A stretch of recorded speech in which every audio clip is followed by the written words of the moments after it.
Ini serius? Nggak ada lagi nih orang? Ya, kita bertiga rekam aja nggak apa-apa. Sambil Maksudnya menunggu. cuman kita nih. Yeay, jadi anak muridnya Pak Julius. Privat. Jangan gitu. Semangat, semangat, semangat. Kami mau jadi murid, belajar. Kita mau berguru sama Pak Julius. Iya. Ya udah kita langsung masuk doa aja kali ya, tanpa basa-basi lagi ya. Oke. Oke. Siapa berdoa? Siapa? Kak Billy kah? Saya kah? Kan nggak mungkin pembicara diminta berdoa juga. Ya Nanti udah, pembicara aku berdoa, yang berdoa deh. pembicara. Yuk, Siapa Kak Billy? Ya, aku yang berdoa. Yuk, kita satu dalam doa. Tuhan, kami bersyukur untuk waktu istimewa. Tuhan boleh izinkan kami berkumpul via Zoom untuk kami berdiskusi, bertukar pikiran, bertukar pendapat. Tuhan pimpin kami, biarlah diskusi pada malam hari ini dapat bermakna dalam hidup kami dan membantu menolong kami dalam pelayanan kami ke depan. Tuhan, kami menyerahkan waktu ini ke dalam tangan Tuhan. Juga Tuhan nolong rekan kami, Bung Melben, yang akan bergabung bersama kami dengan dalam Zoom ini. Dan Tuhan pimpin kami semua, kiranya boleh berjalan dengan baik. Terima kasih, kami berdoa dan mengucap syukur. Amin. Amin. Selanjutnya saya langsung serahkan ke Pak Yulis saja ya. Ingat waktu kita yang sudah makin berjalan. Silakan Pak. Oke, baik. Selamat malam untuk kita semua. Bung Billy, ya Mbak Lala yang sudah bersedia. Memang kondisi saat ini yang pertama cuaca ya yang kurang mendukung sehingga kita bisa mengundur ya waktunya setengah jam. Tapi itu tidak masalah. Yang pasti kita tetap bersama-sama, kita sharing, diskusi asik. Nah ini masuk Bung Melben. Kita tunggu. Ya, kita tetap diskusi asik. Untuk kali ini saya mau sharingkan tentang strategi gereja dalam menyikapi masalah disrupsi pemahaman teologi. Ya. Sebenarnya, selamat malam Bung Melben. Selamat malam Pak. Maaf baru terhubung. Shalom Bung. Ya, sip. Jadi udah bagus ya laptopnya. Siap.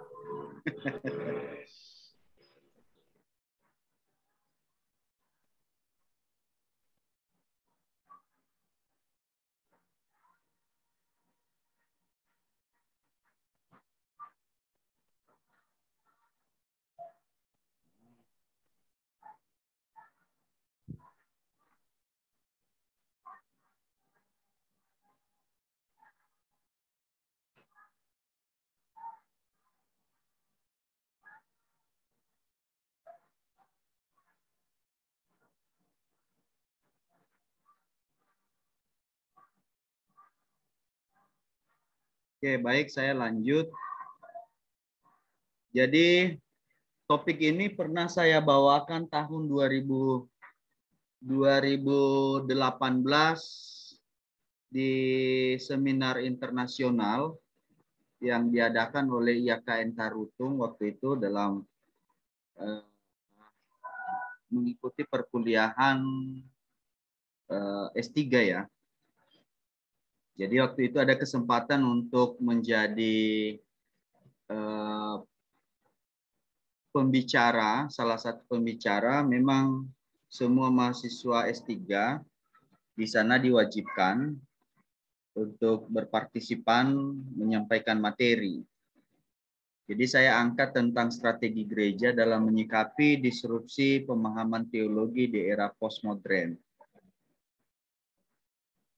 Pemikirannya diawali dari melihat kondisi sekarang ini di era postmodern, dan ini tidak secara keseluruhan, tapi sebagian besar berbicara tentang pemahaman teologi di tengah-tengah gereja itu sudah mulai minim. Dan bahkan di tengah-tengah sekolah teologi pun ada beberapa sekolah teologi di mana pemahaman teologinya itu sudah mulai mengalami disrupsi. Tentu nanti yang menjadi sorotan kita apakah yang dimaksud dengan disrupsi itu. Nah, oleh karena itu gereja harus benar-benar menyikapi ini. Kalau tidak ada orang-orang yang memiliki pemahaman teologi yang benar, atau orang Kristen tidak memiliki pemahaman teologi yang benar, maka lambat laun pengenalan kita akan Allah semakin pudar dan hilang. Dan kekristenan bukan semakin banyak, tetapi akan semakin hilang. Ini yang menjadi latar belakang diangkatnya topik ini. Nah, saya langsung saja ya di dalam pendahuluan. Jadi semua orang percaya itu harus memiliki pemahaman teologi. Ini menjadi poin penting, baik jemaat, baik yang tidak sekolah teologi, nggak mesti. Tetapi semua orang percaya harus memiliki pemahaman teologi. Ya, ini suatu prinsip seharusnya. Nah, pemahaman teologi diperoleh dari hubungan intimasi dengan Tuhan dan peran gereja. Jadi tanpa peran gereja juga itu pemahaman teologi tidak akan diperoleh. Dan tanpa hubungan intimasi dengan Tuhan juga pemahaman teologi tidak akan ada. Karena kita harus percaya bahwa intimasi dengan Tuhan itu akan membuat kita mengerti akan dirinya, pengenalan kita akan dia semakin kuat, semakin dalam. Hubungan intimasi kita bisa pahami di dalam doa, membaca, dan merenungkan Alkitab, serta melakukan ibadah yang sejati. Nah, kalau berbicara tentang peran gereja itu melalui pemberitaan firman Tuhan yang benar, serta dengan aplikasi hidup dalam melakukan firman Tuhan. Nah, kemudian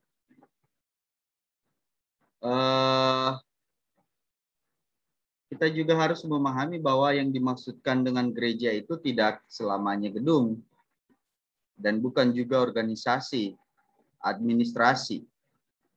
Tetapi gereja adalah umat Tuhan. Kita harus memahami yang kita pahami tentang gereja adalah pribadi-pribadi orang percaya yang bersekutu di suatu tempat. Nah, hakikat gereja adalah sebagai umat pilihan Allah.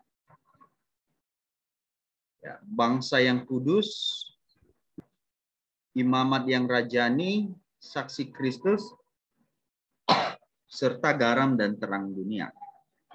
Ini hakikat gereja. Nah, apa yang terjadi di era postmodern, oleh karena perkembangannya, nah era postmodern ini telah melampaui batasnya. Mengapa bisa melampaui? Orang percaya di dalam era postmodern ini sudah melampaui batas perkembangannya karena eksplorasi yang lebih luas. Nah, postmodern lebih kepada pluralisme yang membenarkan keabsahan semua ideologi dan toleransi sebagai keutamaan tertinggi. Nah, ini kita bisa lihat di tengah-tengah gereja ada, di tengah-tengah orang Kristen, di tengah-tengah sekolah teologi juga, seringkali pluralisme ini secara tidak langsung praktek-praktek pluralisme ini dilakukan meskipun tidak mengakui secara terang-terangan. Dan itu sama saja dengan praktek-praktek yang dilakukan tentang kegiatan pluralisme itu sangat berbahaya. Itu yang dimaksud dengan melampaui batas perkembangannya. Nah, kebenaran absolut akhirnya dipertanyakan kalau kita melihat bagaimana munculnya masa masa pencerahan ya. Jadi kebenaran absolut itu dipertanyakan. Nah, karena kurang percaya pada apapun dan gereja telah terperangkap dalam perkembangan tersebut. Ya, inilah yang menjadi masalah disrupsi. Pemahaman teologi mulai diabaikan dalam gereja karena dianggap merusak kesatuan gereja di mana jumlah perpecahan denominasi terjadi karena pemahaman teologi. Ada satu survei yang mengatakan bahwa kecenderungan gereja itu mengalami perpecahan di dalam gereja atau perpecahan tubuh Kristus karena pemahaman teologi. Semakin dalam, semakin menggali teologi, maka akan menimbulkan sebuah perpecahan atau perbedaan pemahaman. Dan akhirnya masing-masing itu akan mendirikan denominasinya sendiri. Itulah yang membuat orang Kristen tidak mau terlalu dalam, tidak mau terlalu sungguh-sungguh belajar tentang pemahaman teologi. Bahkan berpikir bahwa lebih baik pengalaman di lapangan yang membangun teologinya daripada dia membangun teologi yang akhirnya akan membawa pada perpecahan. Nah, akibatnya terjadi perubahan mindset dalam gereja. Terjadi perubahan mindset dalam gereja. Gereja sudah tidak peduli lagi tentang pemahaman teologi. Nah, mari kita melihat perubahan yang nyata dalam gereja sekarang ini. Kalau dulu gereja itu sangat tekun dalam pengajaran, itu kalau kita melihat dimulai dari terbentuknya gereja mula-mula di dalam Kisah Para Rasul, itu kita bisa melihat bagaimana jemaat orang-orang percaya itu begitu tekun dalam pengajaran. Tapi sekarang ini banyak orang yang tidak terlalu peduli dengan pengajaran. Tidak terlalu peduli tentang pengajaran. Yang kedua, rajin beribadah. Saya ingat dulu waktu saya sekolah minggu, ya, hujan sederas apapun masih ada payung untuk pergi beribadah.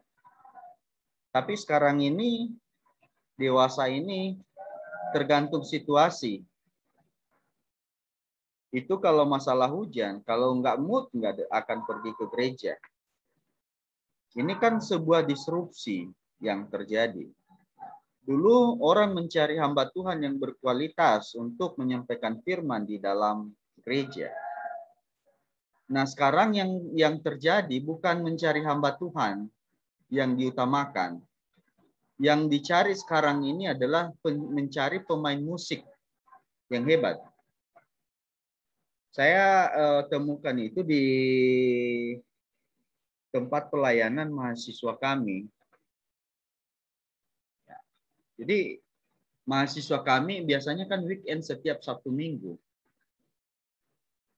Itu gereja-gereja minta kepada saya, Pak, kami butuh tenaga weekend. Tapi dikasih kriterianya. Yang bisa main musik ya. Yang bisa main musik. Jarang sekali yang diminta itu yang bisa menyampaikan renungan di sekolah minggu. Yang bisa menyampaikan renungan di pemuda. Yang bisa main musik. Sementara di sekolah minggu, di pemuda, yang menangani itu orang-orang yang belum sekolah teologi.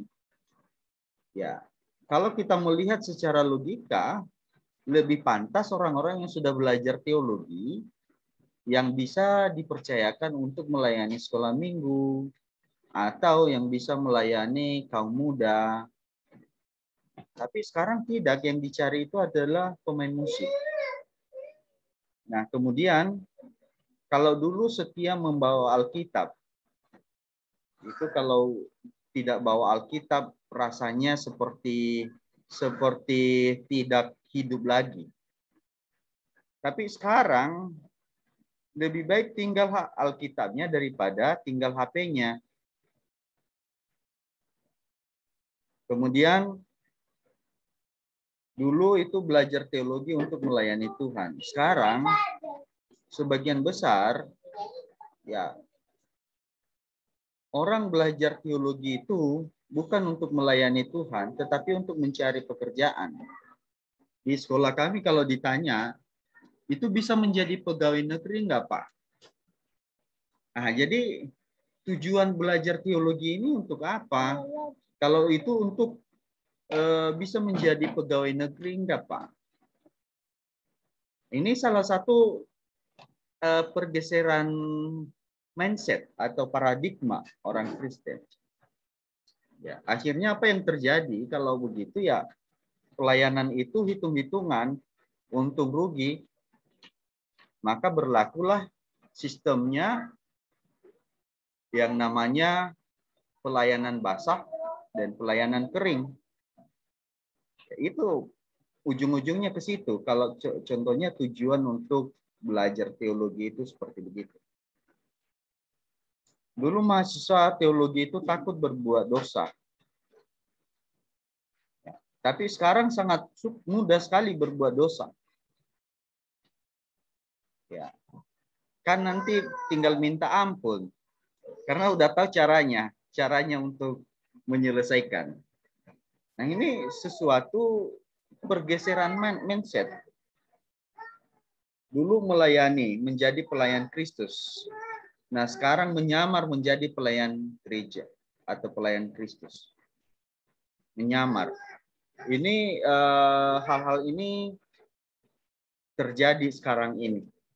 Ya, saya tidak mengatakan bahwa semua, tidak. Ada juga gereja yang atau orang-orang percaya di dalamnya yang memang benar-benar memiliki pemahaman teologi yang benar. Tetapi sebagian besar hal ini sedang terjadi di kalangan orang Kristen. Nah, inilah yang menjadi latar belakang bahwa gereja harus kembali menyikapi peristiwa ini. Ada sebuah kemerosotan pemahaman teologi sehingga orang percaya di dalamnya begitu mudah terjerumus. Dan ini diakibatkan karena pemahaman mereka tentang Allah itu begitu minim saat ini. Tidak seperti dulunya. Hanya orang-orang yang memiliki pemahaman yang benar, yang sungguh-sungguh, ya, yang tidak terlibat di dalam perilaku-perilaku yang sekarang ini. Seperti yang saya uraikan tadi. Tetapi kita melihat di sekeliling kita, saya bisa melihat di gereja asal saya, dan saya bisa melihat di sekolah di tempat pelayanan saya, sampai sekarang ada orang tua bertanya, bisa nggak dilayani nanti kalau tamat bisa pelayanan di pemerintahan. Ya. Jadi seolah-olah ada nilai nantinya ketika selesai. Nah, kalau begitu, ini bukan sebuah kemajuan, tetapi ini sebuah kemerosotan. Nah, maka gereja harus segera menyikapi hal ini, punya strategi untuk kembali memahami kondisi seperti begini. Nah, jadi ada apa dengan gereja? Ada apa dengan orang percaya?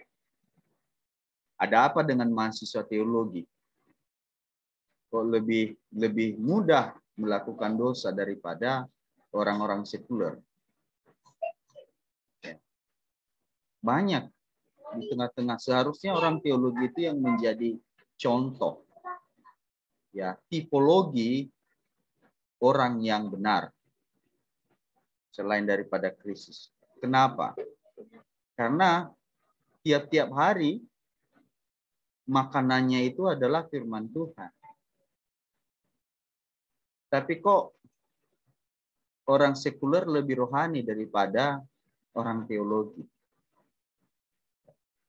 Ini pertanyaan.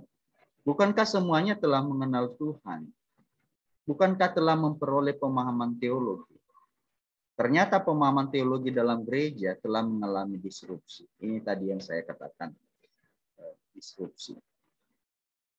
Apabila gereja tidak segera menyikapi disrupsi pemahaman teologi dalam gereja, maka tergerus dan diambil alih oleh hal praktika yang tidak mendasar.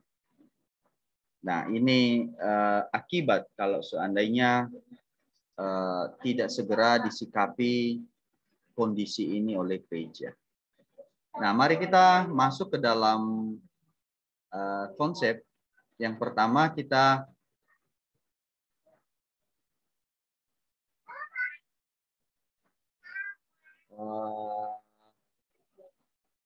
masuk definisi daripada disruption. Jadi disrupsi itu adalah merupakan perubahan dengan menghadirkan yang baru dan yang lama akan tergerus oleh perkembangannya. Ciri-ciri disruption dalam dunia teknologi seperti ya, produk yang baru harus lebih baik dari sebelumnya. Produk baru lebih murah dari sebelumnya. Kehadiran produk baru menjadi produk lama semakin punah. Nah, ini biasanya di dalam teknologi sangat jelas untuk menerjemahkan tentang disrupsi ini. Contohnya seperti yang mengalami disruption ini kalau di angkutan becak. Ya. Orang lebih suka naik angkot daripada becak. Pada zamannya itu. Sekarang zaman yang ini Grab. Ya, Grab. Jadi Grab lebih suka lebih disenangi orang daripada angkot sekarang ini. Nah, angkot inilah yang mengalami disrupsi. Ya. Nah, kalau kita kaitkan di dalam teologi, jadi pemahaman yang benar tentang kebenaran sekarang dicoba dibarukan, dimodifikasi, tetapi cara memodifikasinya ini akhirnya menghilangkan nilai-nilai atau kebenaran-kebenaran inti di dalamnya. Ya, menghilangkan. Itulah sebabnya terjadinya disrupsi pemahaman teologi. Memang bagus sebenarnya kalau perkembangan teknologi di dalam teknologi adalah hal yang baru, itu adalah sebuah kemajuan. Kalau dulu HP kita itu yang Nokia bisa lempar kucing, ya langsung jebol. Ini Bung Melben bisa paham. Tapi sekarang sudah Android. Dulu ada Oppo F2, sekarang sudah muncul Oppo F6. Ya, jadi yang F4, F3 itu sudah tidak ini lagi. Ini sesuatu hal yang baik dan baru dan bagus. Karena ada sebuah kemajuan hal yang baru. Tetapi berbicara tentang pemahaman teologi tidak bisa dibarukan, diubah. Kalau dia sudah mendapatkan sebuah standar, itu tidak bisa diubah menjadi hal yang baru lagi. Kalau kita melihat ada pemahaman-pemahaman miring sekarang ini, itu bukan sebuah kemajuan. Justru itu adalah masalah disrupsi. Ya. Beberapa bulan lalu kita dihebohkan dengan pemahaman-pemahaman yang kembali dibangkitkan ya tentang orang yang tidak percaya tentang Tritunggal ya dan hal-hal lain. Ini sesuatu hal yang sesuatu yang sudah benar kemudian dikaji akhirnya ada sebuah perubahan. Itu bukan sesuatu yang baru dan yang benar. Justru itulah disrupsi yang saya maksudnya. Sekarang ini ada yang karena melihat bahwa pelayanan itu begitu penting daripada sekolah belajar teologi, ada beberapa mahasiswa anak-anak muda yang kepengen belajar. Mereka tidak mau belajar sesuai dengan peraturan-peraturan. Contohnya belajar tamat selama 4 tahun. Kalau boleh itu tamat 3 bulan, dipersiapkan 3 bulan langsung setara dengan orang-orang yang sudah tamat 4 tahun. Nah ini pemahaman yang keliru. Inilah disrupsi yang dimaksudkan itu. Nah mengapa bisa terjadi begitu? Ya. Oleh karena itu perlu yang namanya revitalisasi pemahaman teologi di dalam gereja. Harus diperbaiki kembali. Mengapa? Karena pemahaman teologi sangat menentukan relasi dengan Tuhan. Sangat menentukan relasi dengan Tuhan. Kalau dia memiliki pemahaman teologi yang benar, maka relasinya dengan Tuhan juga benar. Pemahaman teologi membuat gereja bertumbuh secara kualitas. Pemahaman teologi dapat menjadikan gereja garam dan terang dunia. Pemahaman teologi mampu menghadapi tantangan dan pilihan dunia ini. Pemahaman teologi mendorong gereja untuk melakukan amanat agung. Itu sebabnya mengapa penting sekali pemahaman teologi bagi orang percaya atau khususnya di dalam gereja. Kalau kita kembali, mengapa gereja tidak melakukan amanat agung? Kembali lagi kepada pemahamannya tentang Allah. Kalau tidak jelas pemahamannya tentang Allah, apa dasarnya dia melakukan amanat agung? Dia tidak mengerti. Ya. Maka apa yang menjadi strategi gereja? Ya, inilah yang menjadi strategi gereja yang coba kita pelajari bersama-sama. Saya siapkan ada 5 poin. Yang pertama ortodoksi, ya pengajaran yang benar, ya suatu pengajaran yang benar, jujur dan bersungguh-sungguh. Ya. Saat ini gereja sangat lemah dalam pengajaran yang benar, jujur dan sungguh-sungguh. Oleh karena itu untuk memperoleh kembali pengajaran tersebut, yang pertama, harus melalui khotbah ekspositori di dalam ibadah. Ya, penting sekali khotbah ekspositori. Jadi, ya memang hanya orang-orang yang belajar dengan sungguh-sungguh yang memahami khotbah ekspositori. Kalau tidak belajar sungguh-sungguh, dia tidak akan mengerti tentang khotbah ekspositori. Ngambang nanti. Nanti akan saya kasih contoh. Kemudian pendalaman Alkitab yang doktrinal saat ibadah persekutuan. Kadang-kadang di dalam persekutuan ibadah, pendalaman Alkitab yang dilakukan itu bukan pendalaman Alkitab yang dilakukan. Tetapi hanya sekedar sharing tentang pengalaman. Itu salah. Karena saya tahu sekali waktu saya di kampung dulu, biasanya ada PA. Tetapi yang dilakukan bukan belajar tentang firman Tuhan. Bukan belajar siapakah Allah yang kita sembah. Tetapi kita sedang menceritakan bagaimana pengalaman hidup kita, bagaimana kita menafsirkan. Saya pernah justru kita mau minta pemahaman orang lain itu, contohnya kaum muda ini, pendalaman Alkitab. Ya, seorang seniornya atau yang memimpin itu bertanya, bagaimana pendapatmu tentang ayat ini? Kemudian ini yang ditanya orang yang tidak mengerti, belum pernah belajar Alkitab. Dia menyampaikan sesuai dengan apa yang dia pahami, dan itu dibenarkan. Ya. Dibenarkan. Oh itu, ya itu juga salah satu katanya.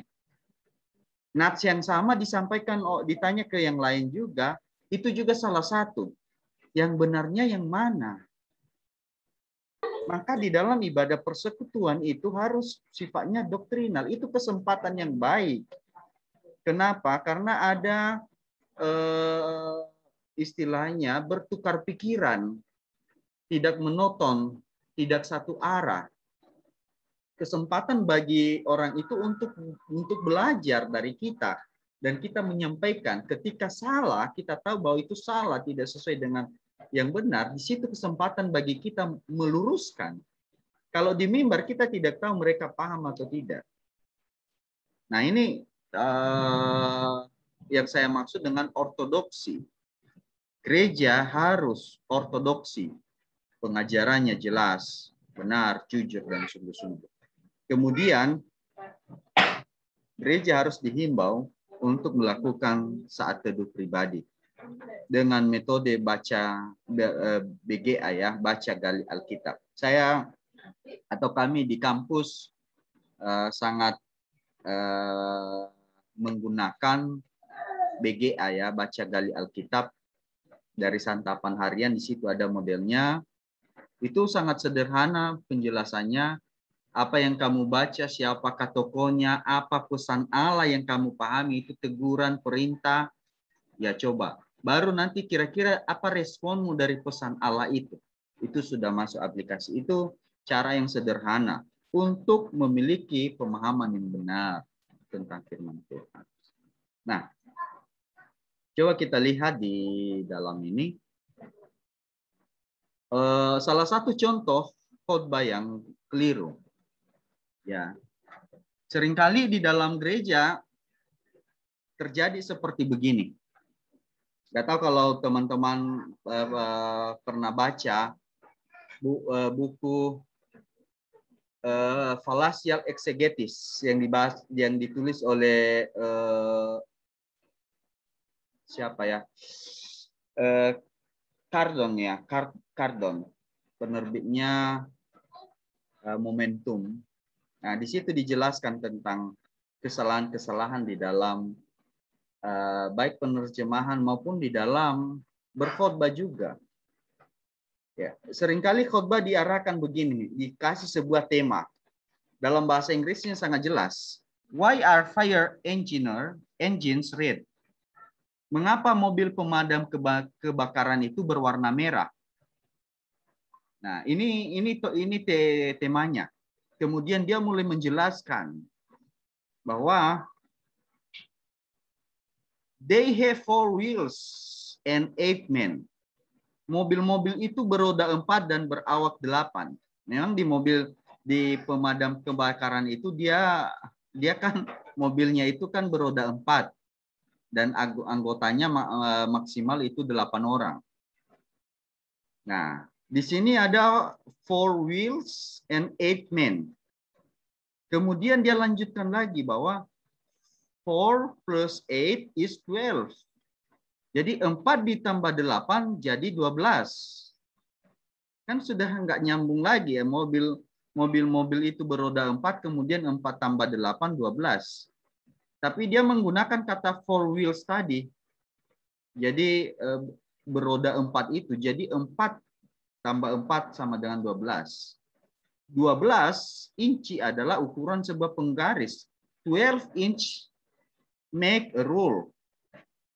Nah, a ruler is Queen Elizabeth.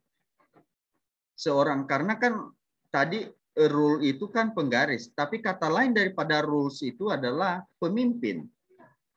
A rules is Queen Elizabeth. Queen Elizabeth sails the seven seas. Ratu Elizabeth melayari 7 lautan.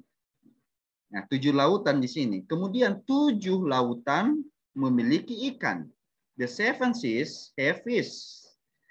The fish have fin. Ikan memiliki sirip. Ya. Fin. Nah, fins itu juga nama negara. Finlandia. Orang-orang Finlandia membenci orang-orang Rusia. The Russian are red. Orang-orang Rusia itu berpemahaman komunis atau merah.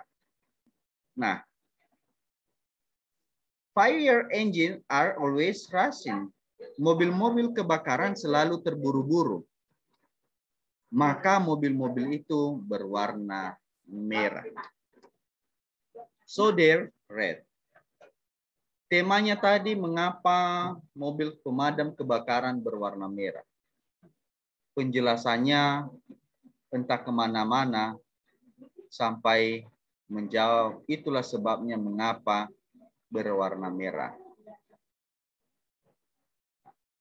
Ada lagu anak-anak yang selalu mengkait-kaitkan apa itu.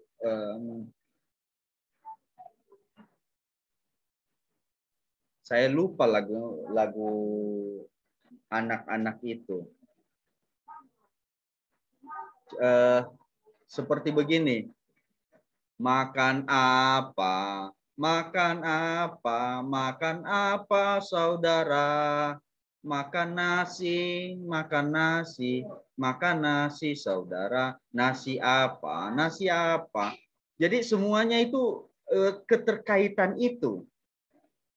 Keterkaitan itu yang digunakan. Nah, seringkali itu dibawa beberapa gereja menerapkan model seperti begini di dalam penyampaian firman. Kalau itu dilakukan oleh gereja, oleh hamba-hamba Tuhan, maka jemaatnya semakin tidak mengerti tentang Tuhan, semakin tidak memiliki pemahaman teologi. Sangat disayangkan. Itulah sebabnya penting sekali khotbah ekspositori.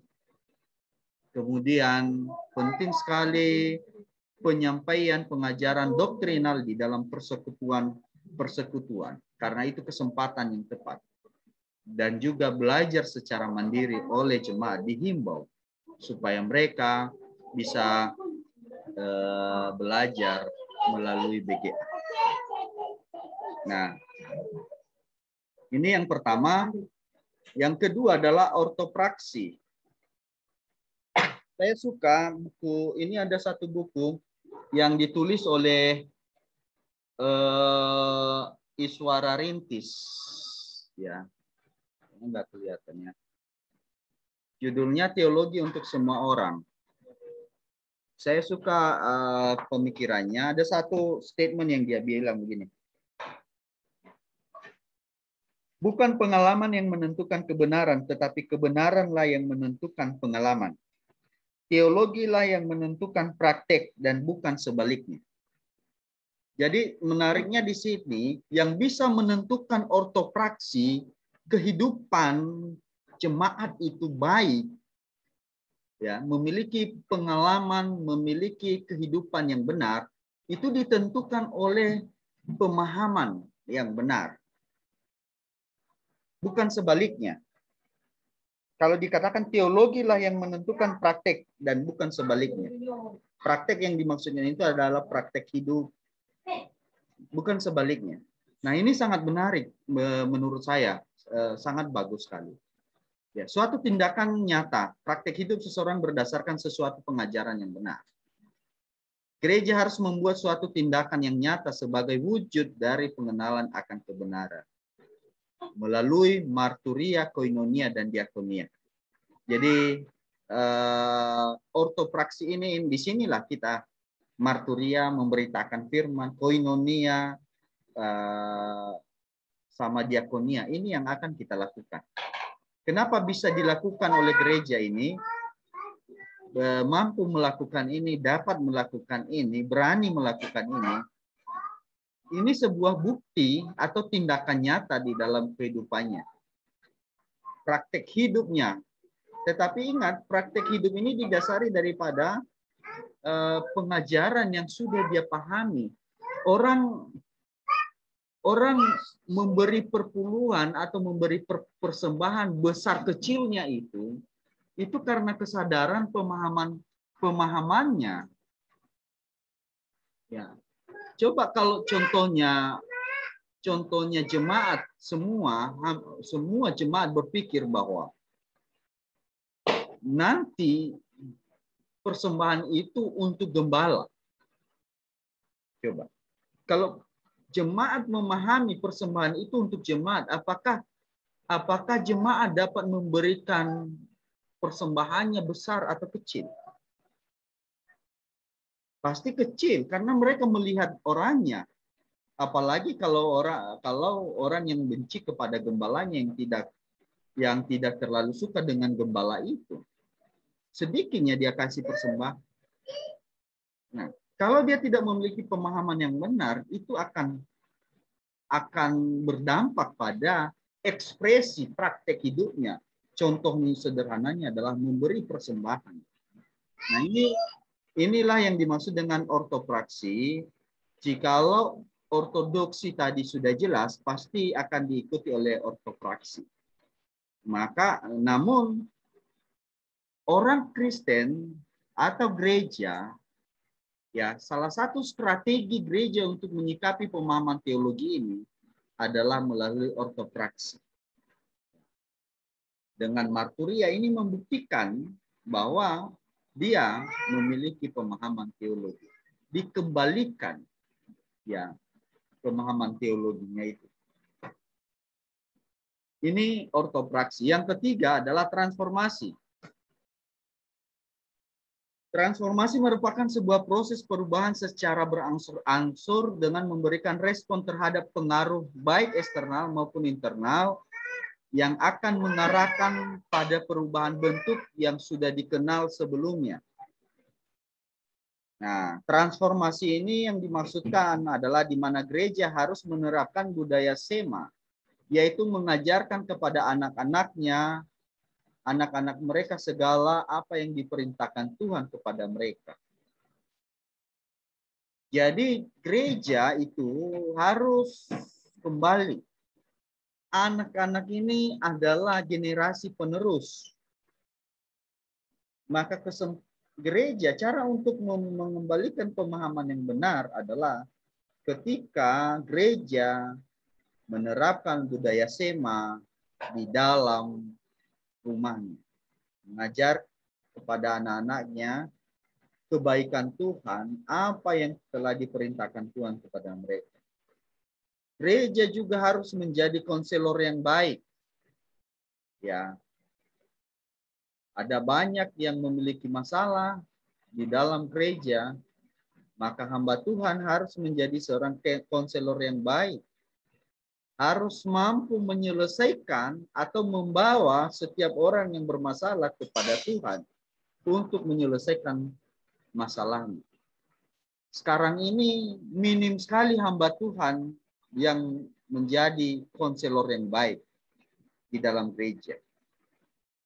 Banyak gereja sekarang ini yang tidak pernah memahami masalah jemaatnya.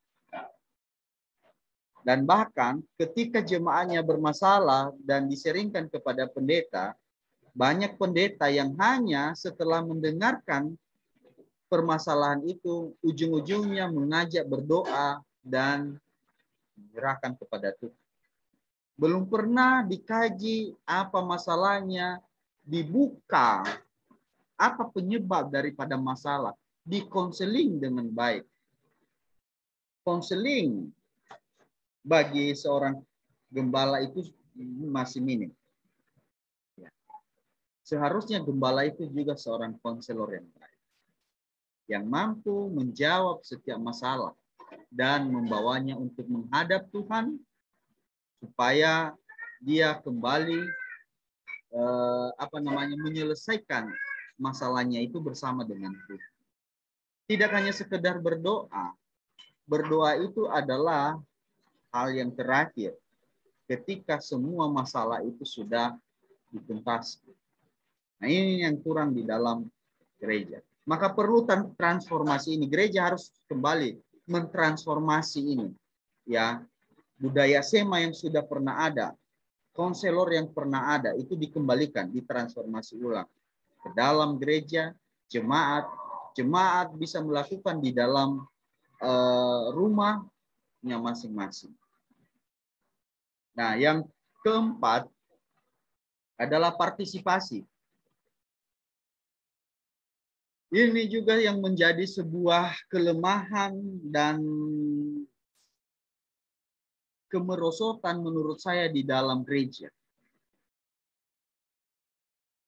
Sangat sedikit sekali gereja yang mau mengutus orang-orang yang pintar untuk menjadi hamba Tuhan.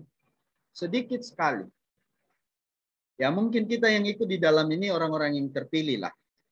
Ya. Ya. Saya tahu, saya juga percaya bahwa Tuhan memakai semua orang, nggak mesti harus pintar. Ya, orang yang tuli, orang buta pun Tuhan pakai sebagai alat. Tetapi alangkah baiknya kalau gereja itu mengutus orang-orang yang pintar.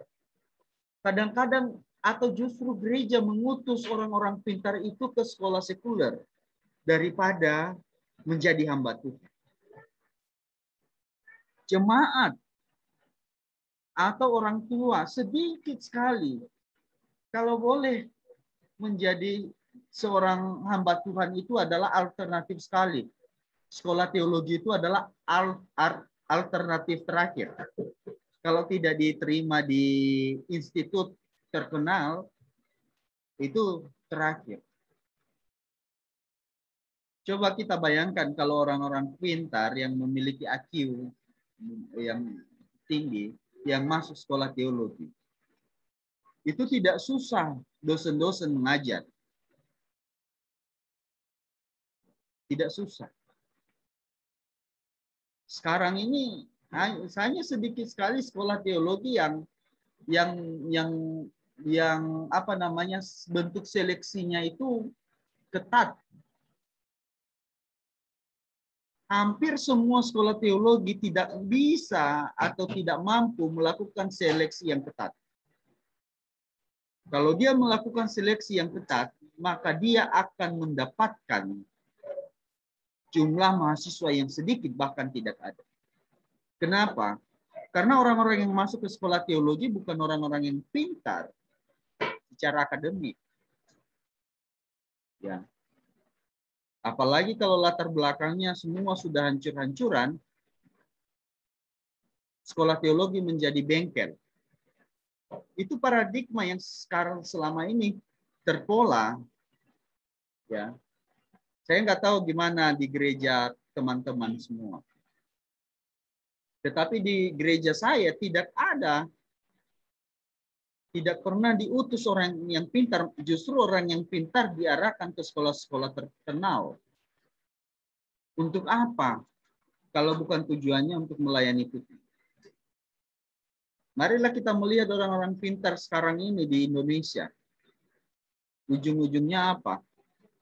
Itulah hasil kepintaran. Bisa memutarbalikkan kebenaran. Berani korupsi.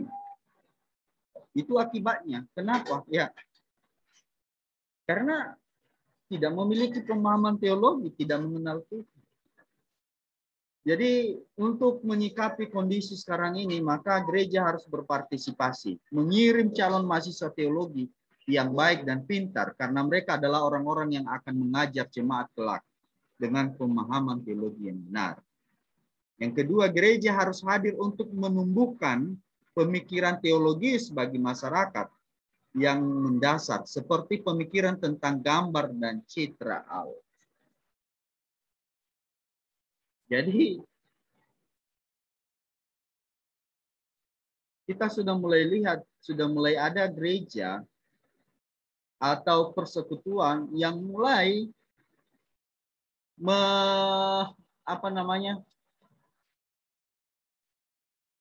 mendukung kegiatan-kegiatan LGBT. dengan dasar HAM, dengan dasar citra Allah. Mereka juga diciptakan oleh Allah.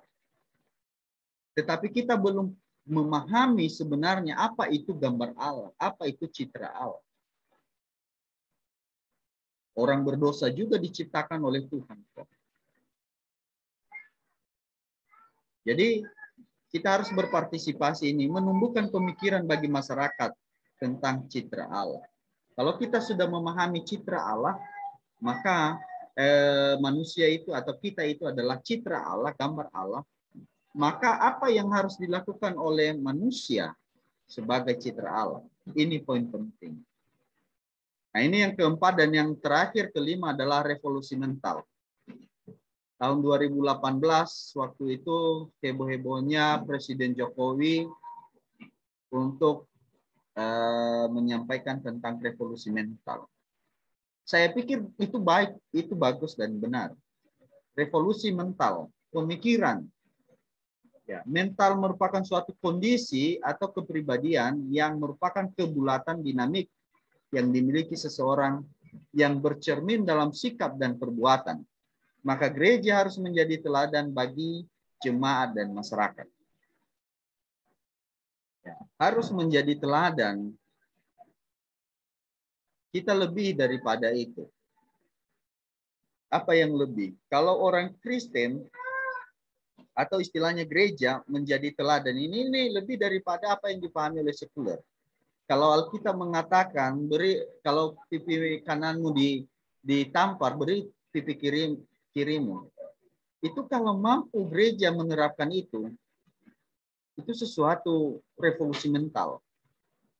Ya, kasihilah musuhmu, doakan dia. Ini revolusi mental kalau seandainya gereja mampu melakukan ini. Dan gereja dituntut, diperintahkan atau orang percaya dituntut untuk menjadi teladan. Tapi orang Kristen masih belum. Mengasihi musuh, masih sedikit yang bisa melakukan itu. Ya, kalau kita memiliki musuh, ada yang sudah membuat kita jatuh, itu dendamnya minta ampun. Ya. Kepada saudara, katakan dalam Alkitab bahwa apabila engkau memiliki masalah, ada sakit hatimu kepada saudaramu, dan pada saat itu kamu memberi persembahan kepada Tuhan. Alkitab katakan apa? Tinggalkan dulu, jangan dulu kasih persembahanmu itu. Minta maaf dulu kepada saudaramu, baru kasih persembahan. Itu, gereja harus mampu melakukan itu. Tetapi apakah gereja sudah melakukan itu? Soal persembahan, soal masalah dengan keluarga, masih lanjut terus. Ya, masih dendam terus. Masih banyak di dalam gereja. Kemudian memiliki spiritualitas yang Alkitab. Ini revolusi mental. Orang Kristen pun perlu direvolusi. Perlu mengalami revolusi. Kalau enggak, maka pemahaman teologi orang Kristen itu tidak akan pernah kembali seperti sedia kala. Oleh karena itu, malam hari ini sampai pada kesimpulan ya bahwa strategi gereja ya untuk menyikapi masalah disrupsi pemahaman teologi di era postmodern ini, maka ada 5 hal tadi, yaitu ortodoksi, yaitu memiliki pengajaran yang benar, ortopraksi, ya praktek hidup yang benar, transformasi, ya harus mentransformasi kembali hal-hal yang benar yang sudah pernah dilakukan. Kita harus membiasakan kembali budaya sema dan juga menjadi seorang konselor di dalam gereja atau di dalam keluarga. Berpartisipasi, yaitu kita boleh atau mengutus orang-orang yang tepat. Ya. Jadi orang-orang yang tepat yang boleh kita utus. Kemudian kita juga melakukan revolusi mental, memperbaiki kembali mental ya termasuk orang Kristen. Karena sesungguhnya mental orang Kristen itu sesungguhnya sudah diubahkan. Ya. Tetapi belum mengubah secara total. Kristus sudah mengubahkan mental orang percaya. Di mana kita lihat di dalam Roma pasal 12 ayat 2. Berubahlah oleh pembaharuan budimu. Pembaharuan budi itu dilakukan oleh Tuhan. Maka kita harus berubah. Maka dengan demikian, gereja akan memiliki pemahaman teologi dan dapat menyeimbangi kemajuan zaman ini tanpa mengalami disruption. Apabila kita melakukan paling tidak kelima hal ini, ya, kita bisa melakukan hal ini.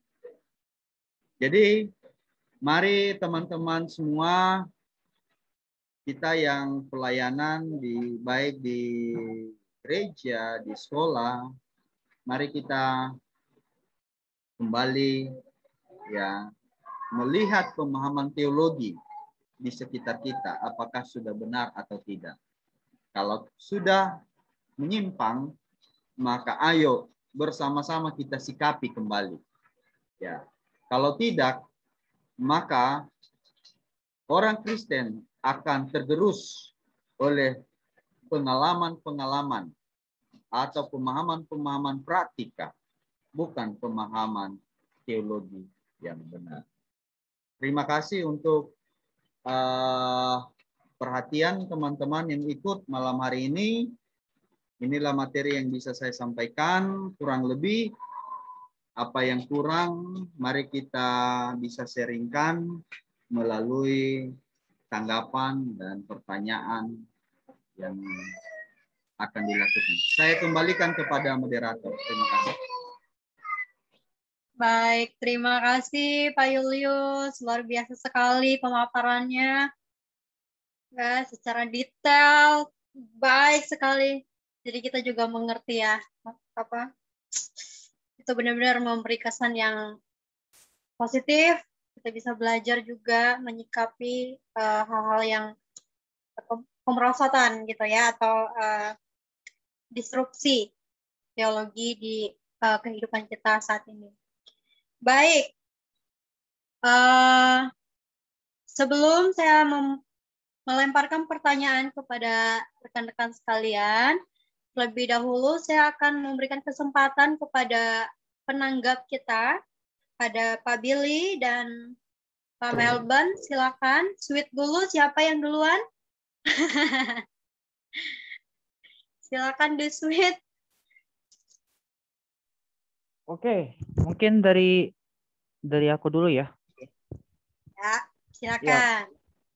Ya. Menarik ya pembahasan malam ini, materi yang disampaikan oleh Pak Julius. Kiranya ini bisa membuka mata gereja, yang membuka wawasan gereja-gereja di Indonesia untuk melihat realita di dalam gereja gitu ya. Bahwa memang ya beberapa gereja yang saya pernah ikutin ya memang khotbah pengajaran itu jarang sekali gitu, jarang sekali. Sehingga tidak heran ada jemaat-jemaat yang kebingungan gitu waktu mereka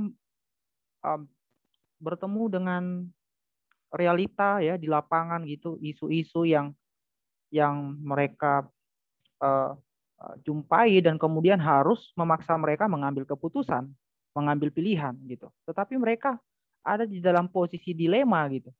Kalau saya mengambil ini benar atau enggak gitu. Nah, ada seorang jemaat pernah ya beberapa kali dia tanya,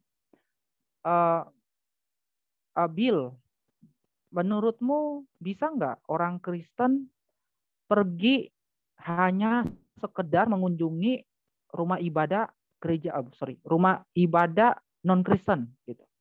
Misalnya waktu itu dia pergi ke wihara gitu.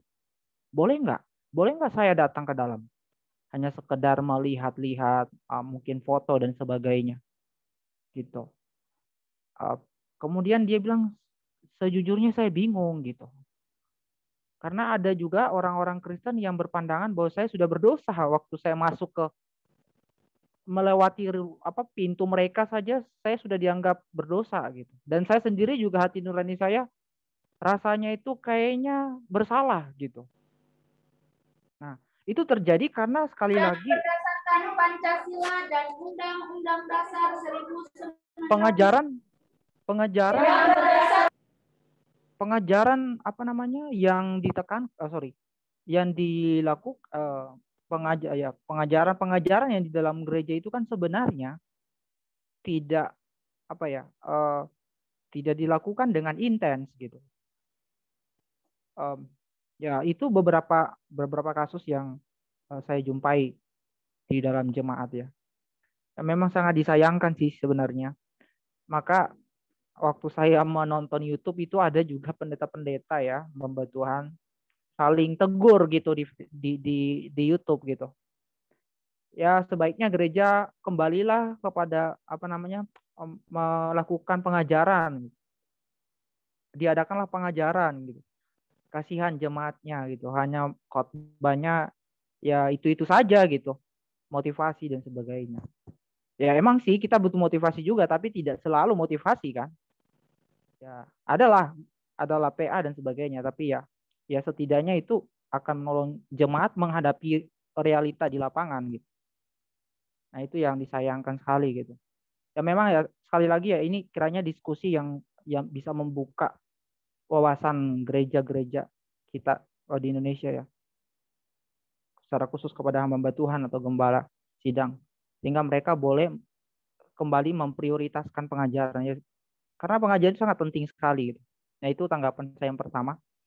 Dan yang kedua, kalau tadi Pak Yuli sampaikan bahwa ya mahasiswa mesti mengambil andil dalam peran orang tua dan anaknya gitu. Kalau anaknya pintar, prioritasnya ke sekolah yang bagus-bagus gitu. Lalu sekolah teologi ya sudah, kalau ditolak ya sudah, mau gimana lagi ya udah, kamu di sini aja gitu. Ya gitu seperti itu ya. Akhirnya ya tidak heran kita dapat mahasiswa-mahasiswa yang maaf kata gitu menulis dalam bahasa Indonesia yang benarnya sudah belepotan gitu kan. Ya karena mungkin di sekolah belajar pelajaran bahasa tidak serius dan sebagainya. Nah, itu ya tapi saya perlu mungkin menambahkan bahwa ya STT ya Sekolah Tinggi Teologi juga harus seleksi dengan ketat sekali bahwa dalam menerima mahasiswa gitu. Jadi ya memang harus ada patokan, harus ada syarat yang dipakai gitu untuk menyeleksi para mahasiswa sehingga tidak sembarang saja menerima mahasiswa. Namun ya sekarang gini kan banyak sekali STT gitu ya. Kita nggak bisa tutup mata gitu. Kita tutup di sini dengan standar kita yang tinggi gitu kan. Tapi di sana dia diterima gitu. Nah itu gimana gitu kan. Nah lagi-lagi saya pikir ya kembali lagi ke STT-nya gitu. Untuk betul-betul kalau mau menghasilkan mahasiswa ya harus serius gitu. Seleksinya gitu kan. Harus serius. Nah ya saya pribadi sebenarnya juga bukan orang-orang pintar amat juga sih. Tapi puji Tuhan waktu masuk STT saya berubah gitu. Saya mau serius belajar gitu. Ya kalau seandainya saya bisa ada di STT bisa generasi yang sekarang mungkin kalau diseleksi ya mungkin saya nggak lulus gitu kan. Karena STT cukup ketat sekarang kan. Tapi puji Tuhan gitu. Ada juga orang-orang yang memang terbatas kapasitasnya tapi masuk dia mau paksakan diri gitu, mau berubah gitu, mau bertumbuh gitu kan. Nah, itu puji Tuhan gitu. Tapi ya memang disampaikan Pak Yulus itu perlu digarisbawahi bahwa memang ya kalau kita mau menghasilkan mahasiswa yang terbaik, yang unggul kayak nama kita ya, Komunitas Teolog Muda Penggerak Literasi kan. kita punya visi misi menjadi anggota komunitas yang unggul gitu. Ya kita buktikan gitu. Kita betul kita terima teman-teman, tapi kita seleksi, kita ada wawancara dan sebagai hari ini kita wawancara ya Kalala ya.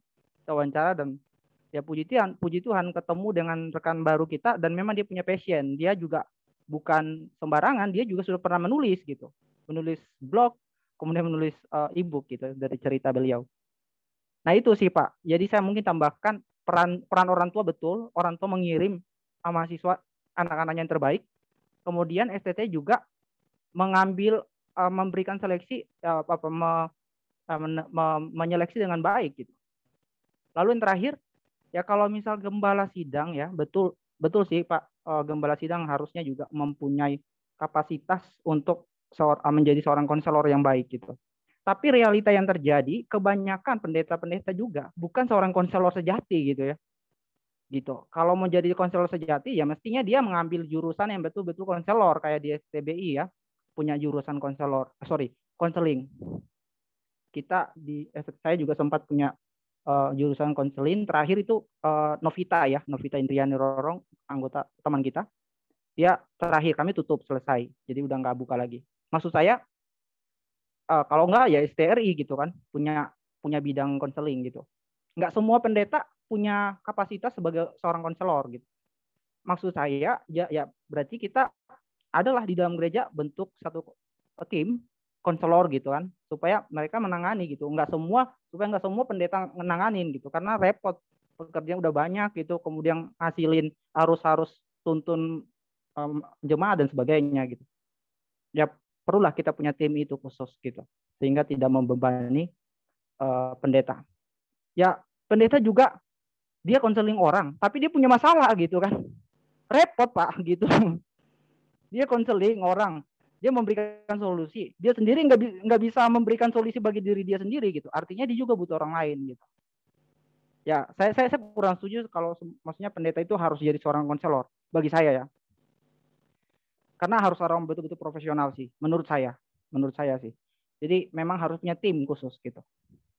Saya tidak menyarankan pendeta itu seorang jadi konselor karena dia sendiri harus ditolong gitu. Dia sendiri harus ditolong karena dia punya pergumulan, punya masalah dan sebagainya. Ya itu tanggapan dari saya secara singkat karena kita bekerja dengan waktu ya. Oke, kembalikan kepada Kalala. Terima kasih Pak Julius.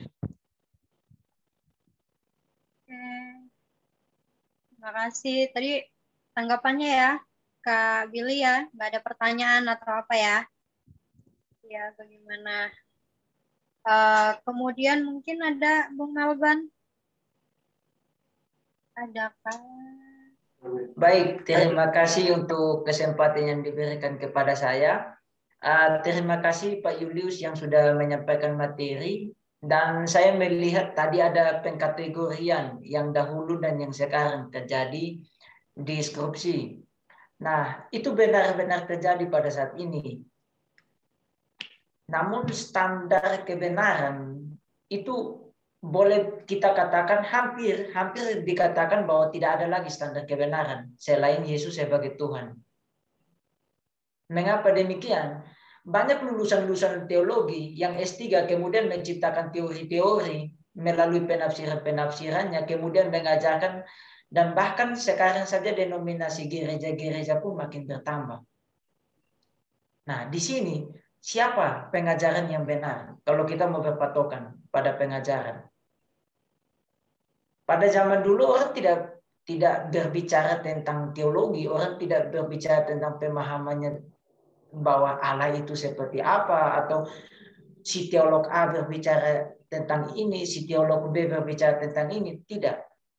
Tetapi yang dia lakukan seperti yang tadi disampaikan oleh Pak Julius bahwa sema. Dia melakukan sema, mengajarkannya kepada anak-anak. Nah ini yang penting. Kemarin beberapa hari yang lalu itu kami ada komunitas kecil dan di situ pematerinya membawakan tentang leadership legacy. Nah, di situ hal yang dia tekankan adalah bagaimana kita mewarisi iman.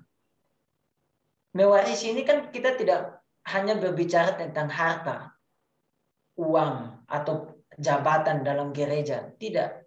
Tetapi mewarisi iman ini penting. Seperti yang tadi sudah disampaikan oleh Pak Julius bahwa sema. mengajarkannya terus-menerus kepada anak-anak kita.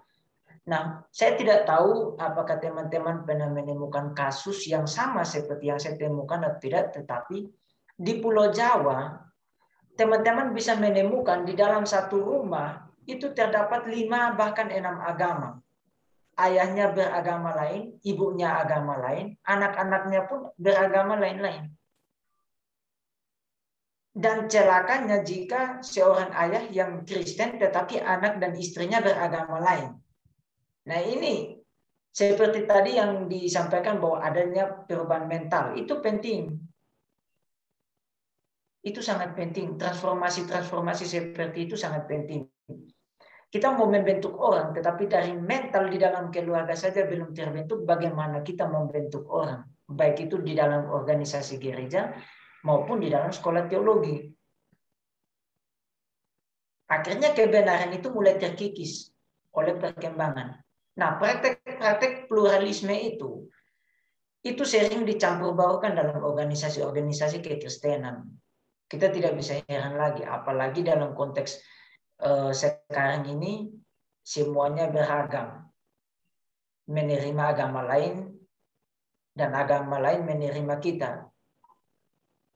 Walaupun Tuhan kita berbeda dengan mereka, tetapi kita diminta untuk menerima keberadaan mereka. Begitupun mereka menerima keberadaan kita.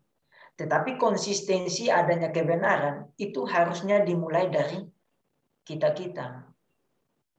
Nah, standar kebenaran apa yang harus kita terangkan di situ? Mau tidak mau tentang kasih dan keadilan Allah. Kita tidak bisa mengajarkan, oh si Rudolf Bultmann mengajarkan ini, oh Martin Luther mengajarkan ini, John Calvin mengajarkan ini. Anak muda zaman sekarang tidak butuh itu. Tidak butuh. Karena saya berhadapan dengan anak muda. Anak muda tidak butuh itu. Anak muda membutuhkan sesuatu yang nyata. Dia membutuhkan sesuatu yang apa, seperti yang tadi dijelaskan oleh Pak Julius bahwa khotbah ekspositori.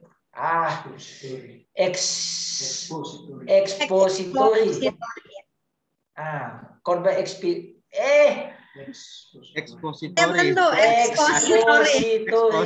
Nah, penggalian-penggalian yang seperti itu yang sangat-sangat mendalam kemudian dijelaskan secara baik, itu sangat menolong orang-orang atau jemaat awam. Itu sangat baik. Kendalanya kalau kita menafsirkan secara liar, banyak orang mencopot ayat untuk menghubungkan. Teman-teman sadar atau tidak, banyak orang menggunakan aplikasi seperti TikTok dan lain sebagainya, kemudian mencopot-copot ayat untuk memberikan motivasi-motivasi biar terdengar enak seperti itu, menolong iman seseorang. Padahal sebenarnya kan ayat tersebut tidak berbicara demikian. Hanya konteks sekarang ini memang hal-hal seperti itu yang dicari oleh orang. Khotbah-khotbah tentang berkat, tentang perpuluhan, di mana-mana dicari orang. Mana ada orang yang mau menerima penderitaan?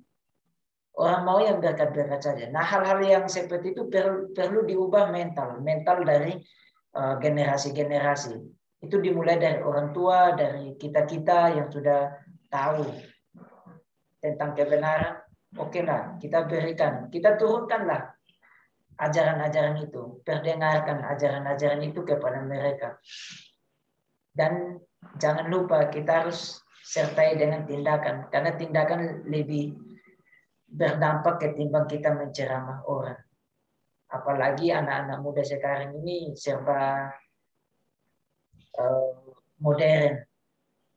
Itu yang saya mau tambahkan. Terima kasih buat Pak Julius, materinya sangat baik. Saya juga menikmati bacaan materinya dan pemaparannya juga sangat jelas, sangat menolong kita. Semoga banyak pemimpin-pemimpin gerejawi dan juga pemimpin organisasi Kristen bisa membaca tulisan Bapak dan juga menonton atau melihat, mendengar apa yang sudah Bapak jelaskan ini. Kan ini sangat baik untuk generasi ke depan. Terima kasih. Baik, terima kasih Bung Melban atas tanggapannya.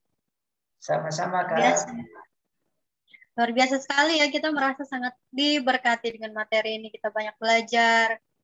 Kemudian kita juga merefleksi diri ya. Kita sebagai akademis, seorang teologi, kita juga selain kita melihat orang-orang di sekeliling kita, gereja-gereja, para pemimpin, tapi kita juga sebagai orang yang bergelut di dunia teologi, kita juga diberikan inspirasi, begitu diberikan pengajaran, sehingga kita juga merefleksikan diri kita, gitu, membenah diri. Oke, selanjutnya Bung Tiar, kita kena semua nih. Bung Tiar, adakah yang ingin ditanyakan, ditanggapi, diberikan saran, masukan? Oke, baik. Terima kasih. Ini jelas suara saya enggak? Oke, terima kasih. Oh, yang pertama saya minta maaf karena tadi dari penjelasan Pak Julius saya tidak ikut semua ya. Maksudnya saya udah terlambat untuk beberapa menit. Nah, tetapi dari penjelasan teman-teman yang telah saya dengar sangat ini sekali. Maksudnya memang pada saat sekarang, pada saat hari ini memang gereja sulit sekali untuk merestorasikan diri gitu, karena banyak sekali pemahaman baru ya, mungkin pemahaman baru, terus apalagi menghadapi tantangan yang ada. Nah, memang ketika kita berada di dalam satu tempat, dalam satu gereja, pasti kita menghadapi hal-hal yang seperti ini. Nah, pola-pola yang baru, ya, cara-cara yang baru, dan banyak hal yang mungkin kita sendiri juga bingung, ini gimana, ini kemana arahnya gitu. Kadang saya menemukan hal itu. Cuman saya tidak untuk panjang lebar sih untuk ini, cuman saya apresiasi tentang strategi gereja yang menghadapi disrupsi pemahaman teologi di era postmodern. Memang ini sangat dibutuhkan ya bagi gereja dimanapun berada. Emang untuk kembali lagi restore itu sangat penting, untuk restorasi itu sangat penting, karena ketika gereja itu berdiri, gereja itu adalah orang-orang yang terpanggil, tapi terpanggilnya ke arah mana, ya, bertumbuhnya ke arah mana, berkembangnya ke arah mana. Nah, sebenarnya esensinya ke situ. Kalau dari saya itu sih, Pak Julius. Maaf ya tadi nggak ikut semua presentasinya. Terima kasih, Kak Lala. Saya kembalikan. Sama-sama.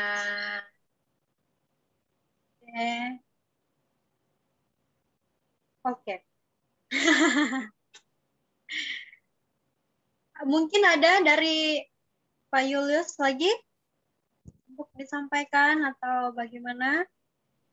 Atau menanggapi dari sekian kami berempat ini?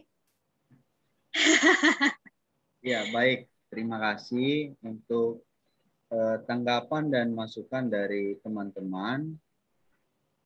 Memang benar tadi yang disampaikan oleh Bung Billy, sekolah teologi juga harus berperan di dalam hal itu, di mana sekolah harus melakukan seleksi yang ketat dan juga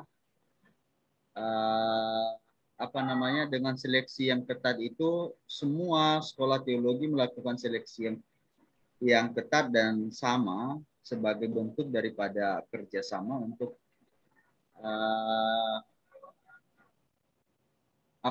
mempersiapkan hamba-hamba Tuhan yang nantinya akan melayani bagi jemaat-jemaat. Itu memang sebuah keharusan menurut saya. Tetapi kalau memang itu dilakukan secara ketat oleh sekolah teologi khususnya, sekolah teologi tidak akan mendapatkan mahasiswa. Saya memahami sendiri karena saya ada di dalam sekolah teologi. Ya, oke lah, mungkin kita berpikir ya seberapa adanya 1, 2, atau 3. Tapi kan sekarang ini regulasi yang ada di dalam pemerintah sudah ketat. Ya, rasio maksimal adalah 1:30. Dalam satu kelas itu harus 30 orang minimal, maksimal. Dan minimalnya ya 15 ke 20. Itu regulasi. Nah, kalau sekolah ini sekolah tidak bisa, ya, sekolah tidak bisa melakukan, masih belum bisa melakukan itu, kecuali kalau peminatnya banyak. Kalau peminatnya itu banyak, nah kita kembali melihat bahwa gereja sekarang ini dominan, anak-anaknya itu diarahkan kemana. Nah, ini yang saya soroti lebih kepada peran gereja. Gereja termasuk jemaat atau orang percaya di dalamnya. Meskipun secara jauh sekolah bisa melakukan hal itu. Ya, ada memang sekolah-sekolah teologi yang sudah melakukan, tetapi itu nanti kendalanya. Itu sekolah-sekolah itu akan tutup karena tidak ada mahasiswa. Kalau ketat. Nah, tapi kalau contohnya dia terima juga, ini para dosen kesulitan untuk mengajar. Menggunakan metode yang baru untuk mengajar, membaca saja belum lulus. Suruh cari di mana perjanjian lama, di mana kitab Maliaki, dicari di perjanjian baru. Kadang-kadang begitu kan. Ini sudah semester 1. Ya, kenapa? Memang lambat menangkap. Ada pertanyaan, tidak ada. Kalau diberikan ujian, nggak dijawab. Nah, kenapa? Karena tidak mengerti. Nah, tentu baik secara akademik, kemudian orang yang sudah nggak tahu kalau teman-teman, tetapi seringkali saya mendengar di kalangan orang tua, kalau ada anaknya yang sangat bandel, maka dikatakan, lebih baik kamu sekolah di sekolah teologi saja. Jadi, seolah-olah sekolah teologi itu adalah bengkel. Ya, memang benar mempersiapkan, tetapi jangan sampai kita sebagai orang tua terus-menerus menjadikan sekolah teologi itu adalah hanya sebuah tempat untuk memperbaiki. Anakmu yang pertama, anakmu yang pintar, kau kemanakan? Kenapa tidak taruh ke sekolah teologi? Apakah sudah baik? Kenapa tidak dilibatkan menjadi pelayan Tuhan? Mungkin itu lebih bagus. Kalau menurut saya, di luar daripada kita tahu bahwa Tuhan juga bisa memakai siapa saja ada, tetapi paling tidak paradigma daripada orang tua, jemaat atau gereja itu kembali ke hal itu. Ya, saya suka sekali dengan konsep Amerika di tahun-tahun 90-an. Amerika itu kenapa banyak yang pintar-pintar? Mereka menerapkan bahwa sebelum sekolah sekuler, terlebih dahulu mereka sekolah teologi, pemahaman teologi. Nah, kemudian untuk selesai S1, S2 itu, mereka tidak terlalu, makanya di dalam buku-buku mereka tidak terlalu tentang gelar. Ya, satu tingkat saja, satu dekret saja itu 9 tahun. Coba bayangkan. Jadi kalau Indonesia, kalau bisa ada yang 3 bulan, nah itu yang lebih baik dicari. Nah, ini paradigma ini yang coba saya ayolah kalau mau kita, kenapa saya bilang pemahaman teologinya? Tadi Bung Melben mengatakan kita pakai ukuran apa? Semuanya kita berlandaskan pada Alkitab. Oke, semua sekolah teologi gereja hamba Tuhan menggunakan Alkitab sebagai dasar. Bahkan para debater, ya, kemudian para teolog-teolog yang baik, kita lihat para penganut yang besar yang sekarang ini sedang menggiring pemahaman beberapa aliran, dasarnya juga Alkitab, benar. Ya, mana yang benar di situ? Apa ukurannya? Saya tidak mau menyinggung tentang perbedaan doktrin atau segala macam. Tetapi kalau jemaat itu yang pertama adalah setia, ya, dia bisa baca sendiri Alkitab tiap-tiap hari, itu akan membangun pemahamannya tentang Tuhan. Gereja, persekutuan doa, persekutuan persekutuan firman itu yang dibahas bukan pengalaman tetapi pengenalan akan Tuhan, firman Tuhan, itu akan menumbuh kembangkan tentang pemahaman teologi. Kalau di dalam gereja ada penjelasan firman Tuhan bukan berdasarkan kemauan jemaat, tetapi apa kata Alkitab, ini akan membangun pemahaman jemaat. Paling tidak jemaat akan melakukan hal yang benar. Sehingga anak-anaknya sekalipun, tadi Bung Melvin mengatakan sekarang anak muda mau fakta, benar, fakta. Tetapi ini keliru kalau contohnya fakta yang harus lebih yang digunakan akan mengarah kepada rasionalisme. Ya. Apa yang sangat rasio yang bisa dibuktikan ujung-ujungnya ke situ. Maka pemahaman teologi kembali tergerus. Ya, apa kata Yesus? Tidak mesti harus kamu lihat, tetapi kamu harus percaya. Ketika dia berkata kepada Thomas. Nah, kalau semua pemahaman ini kembali, saya pikir bahwa untuk menghadapi era ini, apalagi sekarang era digital, ya, era digital, bagaimana menyikapi ini?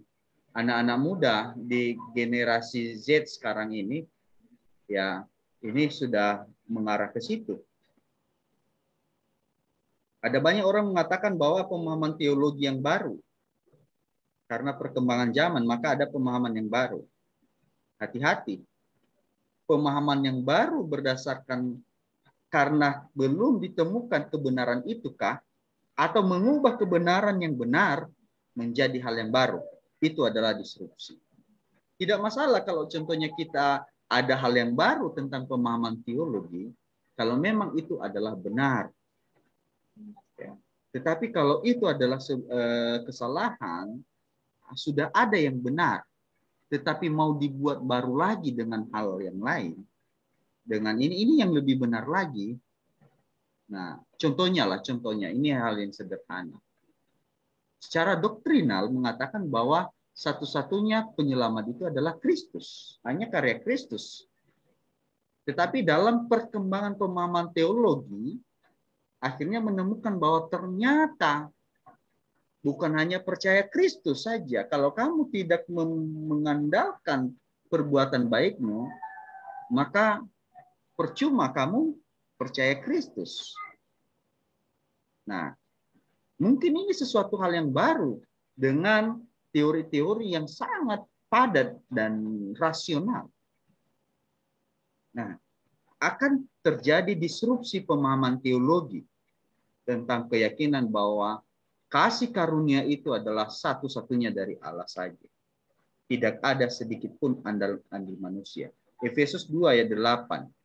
Ya, itu bukan hasil usahamu tetapi pemberian Allah, itu bukan hasil pekerjaanmu. Jangan ada orang yang memegahkan diri. Nah, ini yang bisa saya tambahkan. Terima kasih untuk teman-teman, Bung Billy yang sudah menambahkan. Itu adalah salah satu. Bagus sekali kalau sekolah teologi melakukan hal itu. Tetapi menurut saya itu sangat sulit untuk saat ini. Ya, kecuali kalau contohnya sudah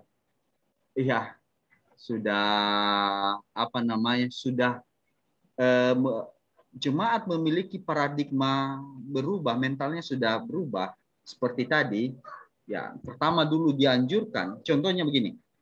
Seandainya pemerintah menganjurkan sebelum mengambil sekolah sekuler, ya ilmu lain harus masuk ke sekolah teologi, sekolah agama dulu.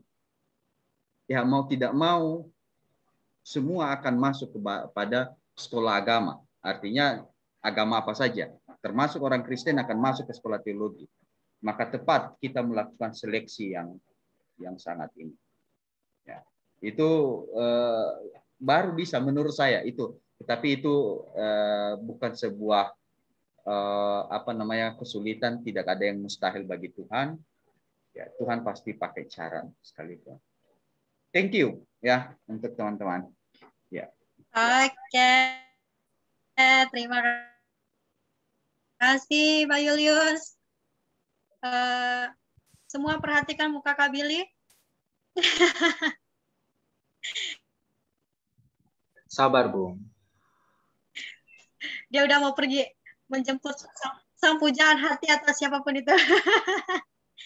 Oke, kalau begitu terima kasih Pak Julius untuk pemaparannya yang sangat lengkap, detail, luar biasa. Kita sangat diberkati, saya percaya nggak hanya kita yang hadir malam hari ini, para pendengar yang akan mungkin nanti dengar di YouTube juga pasti akan diberkati. Terima kasih untuk ajarannya, untuk segala refleksi yang bisa kami terima, kami pelajari. Terima kasih. Terima kasih juga buat Bung Tiar, buat Kak Billy, Kak Melban yang sudah bersedia jadi penanggap malam hari ini. Tuhan memberkati. Sama-sama. Oke. Sebelum kita 5.000, jangan lupa beli laptop baru. Oh, itu yang laptopnya lagi bermasalah. Siap. Saya teringat ini. Headsetnya Bung Melben kayak gaming punya ini. Anak gaming ya. Headset multimedia di gereja, Bas. Oh, saya kira tadi YouTuber. Oke, terima kasih Pak Julius. Wah, materinya jos. Mantap. Jos, mantap. Oke. Tanpa mengurangi rasa hormat, untuk menutup perjumpaan kita malam hari ini, boleh Kakak Melban berdoa untuk kita? Doa berkat, Bung.